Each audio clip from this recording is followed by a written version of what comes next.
ନମସ୍କାର ବନ୍ଧୁମାନେ ଭଗବାନ ଶ୍ରୀକୃଷ୍ଣ ବାସ୍ତୁଶାସ୍ତ୍ରରେ ବିଶେଷ ଜ୍ଞାନ ରଖୁଥିଲେ। ସେ ସମୟରେ ଧର୍ମରାଜ ଯୁଧିଷ୍ଠିରଙ୍କୁ ବାସ୍ତୁଶାସ୍ତ୍ରର ଜ୍ଞାନ ବି ଦେଉଥିଲେ। ଏହି ଜ୍ଞାନ ସମସ୍ତ ମାନବ ଜାତି ପାଇଁ ଅତ୍ୟନ୍ତ ଗୁରୁତ୍ୱପୂର୍ଣ୍ଣ ଥିଲା ଏବଂ କଲ୍ୟାଣକାରୀ ବି ମଧ୍ୟ ରହୁଥିଲା। ଶ୍ରୀକୃଷ୍ଣ ଦୁଇଟି ଏମିତି ଗଛ ବିଷୟରେ କହିଥିଲେ ଯାହାକି ଘରେ ଲଗେଇଲେ ଦୁଃଖ ଏବଂ ଦାରିଦ୍ର୍ୟ ତା ଆସିଥାଏ ଏବଂ ବୃକ୍ଷ ଘରର ସାମ୍ନାରେ ହେବା ଦ୍ୱାରା ସେହି ଘରରେ ନିବାସ କରୁଥିବା ଲୋକଙ୍କର କେବେ ବି ଉନ୍ନତି ହୋଇନଥାଏ, ସବୁବେଳେ ପାଇଁ ଅମଙ୍ଗଳ ହୋଇଥାଏ। ତାଙ୍କୁ ସର୍ବଦା ପରାଜୟର ଓ ନିରାଶୟର ସାମ୍ନା କରିବାକୁ ପଡ଼ିଥାଏ।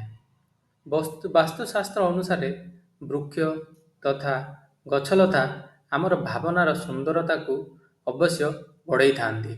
ତା ସହିତ ଏହା ବାତାବରଣକୁ ଶୁଦ୍ଧ ମଧ୍ୟ ରଖିଥାନ୍ତି। ଘର ସାମ୍ନାରେ ଶୁଭ ବୃକ୍ଷଲତା ଲଗାଇବା ଦ୍ୱାରା ଘରେ ଉନ୍ନତି ଆସିଥାଏ। ତାହା ସହିତ ଏହି ଗଛଲତା କେତେ ପ୍ରକାରର ବାସ୍ତୁ ଦୋଷକୁ ମଧ୍ୟ ନଷ୍ଟ କରିଥାନ୍ତି।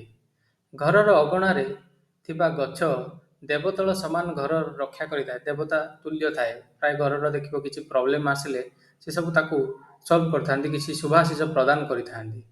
ଏଥିପାଇଁ ଆମର ପୁରାଣରେ ଶାସ୍ତ୍ରରେ ମଧ୍ୟ କୁହାଯାଇଛି ଘରର ସୀମାରେ କେଉଁ କେଉଁ ବୃକ୍ଷଲତା ସବୁ ରହିବା ଦରକାର, କେଉଁ କେଉଁ ବୃକ୍ଷଲତା ନ ରହିବା ଦରକାର। ଆଉ ସେମିତି କହିବାକୁ ଗଲେ ବୃକ୍ଷ ଯେଉଁ ଶାସ୍ତ୍ରରେ କିଛି ବୃକ୍ଷକୁ ଶାସ୍ତ୍ରରେ ଶୁଭ ମଧ୍ୟ ମନା ଯାଇଥାଏ। ସେହି ପ୍ରକାରର ବାସ୍ତୁଶାସ୍ତ୍ରରେ ଅଶୁଭ ଅଶୁଭ ବୃକ୍ଷଲତାର ବର୍ଣ୍ଣନା ମଧ୍ୟ ହେଇଛି। କେଉଁ ବୃକ୍ଷ ଲଗାଇଲେ ଅଶୁଭ ଫଳ ମିଳେ, କେଉଁ ବୃକ୍ଷ ଲଗାଇଲେ ଶୁଭ ଫଳ ମିଳେ। ଏହି ବୃକ୍ଷ ଗୁଡ଼ିକ ଘରର ସୀମାରେ ରହିବା ଅଶୁଭ ମନା ଯାଇଥାଏ। ଏହି ବୃକ୍ଷ ଘରର ସାମ୍ନାରେ ହେବା ଦ୍ୱାରା ଦୁଃଖ ତଥା ଦରିଦ୍ରତାର ସାମ୍ନା କରିବାକୁ ପଡ଼ିଥାଏ। ଅମଙ୍ଗଳ, ଅଶୁଭ, କିଛି ମାନହାନି ଏମିତି ସବୁ ଦେଖିବାକୁ ମିଳିଥାଏ ଯଦି ଆପଣ କିଛି ଅଶୁଭ ପ୍ରକାର ପ୍ରଜାତିର ଗଛ ଆପଣଙ୍କ ଘରର ସୀମାରେ ଲଗାଉଛନ୍ତି। ତେଣୁ ଏହି ବୃକ୍ଷ ରହିବା ଦ୍ୱାରା ଧନର ନାଶ ମଧ୍ୟ ହୋଇଥାଏ। ଶତ୍ରୁମାନେ ମଧ୍ୟ ବଢ଼ି ଯାଇଥାନ୍ତି। ଆପଣଙ୍କର ସୁଖ ମଧ୍ୟ ଯାହାଦ୍ୱାରା ହାନି ଘଟେ, ସୁଖ ମଧ୍ୟ ମିଳିନଥାଏ, ଦୁଃଖ ମିଳିଥାଏ ଅଧିକା। ମନୁଷ୍ୟ ନିଜର ମାନ ସମ୍ମାନ ମଧ୍ୟ ହରାଇଥାଏ।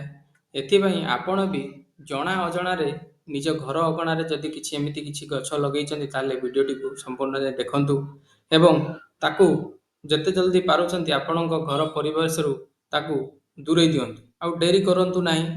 ଆସନ୍ତୁ ଜାଣିବା ମଣିଷକୁ କେଉଁ ବୃକ୍ଷଲତା ଲଗାଇବା ଉଚିତ ଏବଂ କେଉଁ ବୃକ୍ଷଲତା ହଟାଇ ଦେବା ଉଚିତ ବା ତାକୁ କାଟିଦେବା ଉଚିତ। ଘର ପରିବେଶରୁ ତାକୁ କାଟିଦେବାର ଅଛି।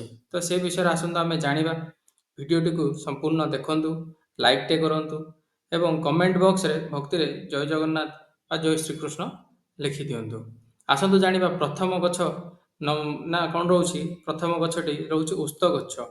ଯଦି ଆପଣଙ୍କ ଘର ପରିବେଶରେ ଓସ୍ତ ଗଛଟି ଲାଗିଛି କିମ୍ବା ଜଳାଶୟ ପାଖରେ ଓସ୍ତ ଗଛ ଥାଏ, ଘର ପାଖରେ ଜଳାଶୟ ଥାଏ ଏବଂ ଜଳାଶୟ ପାଖରେ ଓସ୍ତ ଗଛ ଥାଏ, ତେବେ ମଣିଷକୁ ଯେଉଁ ସବୁ ଫଳ ମିଳିଥାଏ ତାହା 100 ଯଜ୍ଞର ଫଳ ସଦୃଶ ମିଳିଥାଏ। ଯଦି ଆପଣ 100 ଯଜ୍ଞ କରୁଛନ୍ତି ଯେତିକି ଫଳ ଆପଣଙ୍କୁ ପ୍ରାପ୍ତି ହୋଇଥାନ୍ତା, ଯଦି ଆପଣଙ୍କ ଘର ପାଖରେ ଜଳାଶୟ ଏବଂ ଜଳାଶୟ ପାଖରେ ଯଦି ଓସ୍ତ ଗଛ ଥାଏ ତାହେଲେ ଆପଣଙ୍କୁ 100 ଯଜ୍ଞର ଫଳ ଆପଣଙ୍କୁ ମିଳିଥାଏ।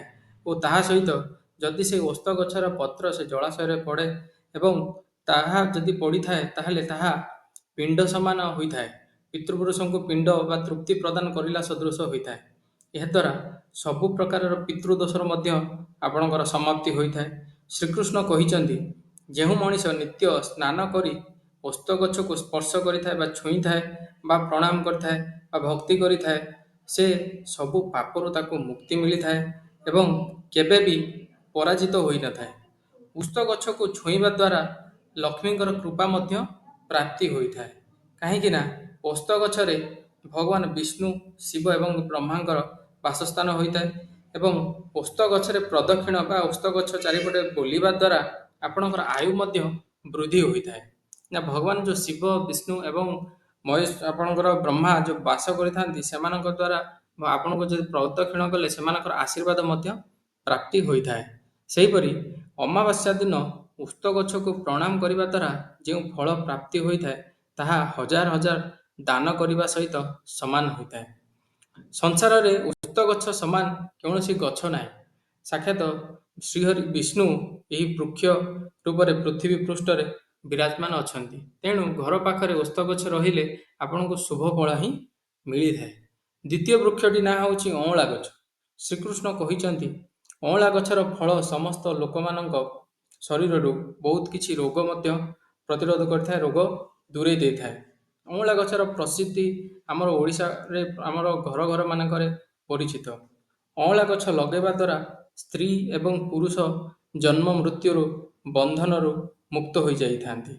ଏହି ପବିତ୍ର ଫଳ ଭଗବାନ ବିଷ୍ଣୁଙ୍କୁ ଅତ୍ୟନ୍ତ ପ୍ରସନ୍ନ କରିବା ବେଳେ ଶୁଭ ମନାଯାଇଥାଏ। ଏହାକୁ ଖାଇବା ଦ୍ୱାରା ସବୁ ପ୍ରକାରର ପାପରୁ ମଧ୍ୟ ମୁକ୍ତି ମିଳିଥାଏ। ଏହାକୁ ଠାକୁରଙ୍କୁ ଭୋଗ ଲଗାଇ ଏହାକୁ ପ୍ରସାଦ ରୂପରେ ସେବନ କଲେ ଆପଣଙ୍କୁ ବହୁତ ସବୁ ପାପର ମୁକ୍ତି ମଧ୍ୟ ମିଳିଥାଏ। ଅଁଳା ଖାଇବା ଦ୍ୱାରା ଆୟୁ ବୃଦ୍ଧି ହୋଇଥାଏ ଏବଂ ଏହାର ଜଳ ଅଁଳାକୁ ପାଣିରେ ଭଜାଇ ତାର ଜଳ ପିଇବା ଦ୍ୱାରା ରୋଗର ନାଶ ମଧ୍ୟ ହୋଇଥାଏ। ଅଁଳାକୁ ଜଳରେ ମିଶାଇ ସ୍ନାନ କରିବା ଦ୍ୱାରା ଅପବିତ୍ରତା ଦୂର ହୋଇଥାଏ। ଏକାଦଶୀ ଦିନ ଆପଣ ମନେ ରଖନ୍ତୁ ଏଇ ଜିନିଷଟି, ଏକାଦଶୀ ଦିନ ଯଦି ଅଁଳା ମିଳିଯାଏ ତ ସଂସାରର ସବୁ ତୀର୍ଥବାନ ଦୃଢ଼ ତ୍ୟାଗ କରି ଫଳ ପ୍ରାପ୍ତି ହୋଇଥାଏ। ମାନେ ଆପଣ ତୀର୍ଥ କଲେ ଯେତିକି ଫଳ ପ୍ରାପ୍ତି ହୁଏ, ସେମିତି ଯଦି ଏକାଦଶୀ ଦିନ କେହି ଆପଣଙ୍କୁ ଅଁଳାଟେ ଦେଇ ଦେଉଛନ୍ତି ତାହେଲେ ଆପଣଙ୍କୁ ସବୁ ସେ ତୀର୍ଥର ଆପଣଙ୍କର ଯେଉଁ ତୀର୍ଥର ଗଲେ ଯେଉଁ ଯାହା ମିଳିବା କଥା, ଯେଉଁ ପୁଣ୍ୟଟି ମିଳିଥାଏ ଆପଣଙ୍କୁ ସେଇଦିନ ହିଁ ମିଳିଯିବ। ନା ଅଁଳା ଗଛ ଲଗାଇବା ଦ୍ୱାରା ପୁଣି ଥରେ ମୃତ୍ୟୁ ଲୋକରୁ ଜନ୍ମ ବି ମଧ୍ୟ ମିଳିନଥାଏ। ଆପଣଙ୍କୁ ମୃତ୍ୟୁ କଲେ ଆପଣଙ୍କୁ ଈଶ୍ୱର ପ୍ରାପ୍ତି ହିଁ ହୋଇଯାଇଥାଏ। ଯେଉଁ ଘରର ସାମ୍ନାରେ ଅଁଳା ଗଛ ଥାଏ ସେଠାରେ ସାକ୍ଷାତ ଲକ୍ଷ୍ମୀ ନାରାୟଣଙ୍କର ବାସ କରିଥାନ୍ତି। ତେଣୁ ଅଁଳା ଗଛକୁ ଆପଣ ଘର ସାମ୍ନାରେ ଥିଲେ ତାର ପୂଜା କରନ୍ତୁ, ଭକ୍ତି କରନ୍ତୁ, ଦେଖିବେ ଆପଣଙ୍କୁ ନିହାତି ଶୁଭ ଫଳ ପ୍ରାପ୍ତି ହେବ। ତାପରେ ତୃତୀୟ ନମ୍ବର ଗଛଟି ରହୁଛି ଅଶୋକ ଗଛ। ଅଶୋକ ଗଛ ଯଦି ଆପଣ ଅଗ୍ନି ପୁରାଣରେ ଶାସ୍ତ୍ରରେ ଲେଖା ହେଇଛି ଯେ ଅଶୋକ ବୃକ୍ଷରେ ଅପ୍ସରାମାନଙ୍କର ବାସ ରହିଥାଏ। ତେଣୁ ଏହି ବୃକ୍ଷ ଶୋକ, ନିରାଶା, ଦୁଃଖ, କଷ୍ଟ ସବୁ ଦୂର କରିଥାନ୍ତି। ଏହି ବୃକ୍ଷ ଘର ପାଖରେ ଲଗାଇବା ଦ୍ୱାରା ଘରେ ସୁଖ ଶାନ୍ତି ହାନି ହୋଇନଥାଏ।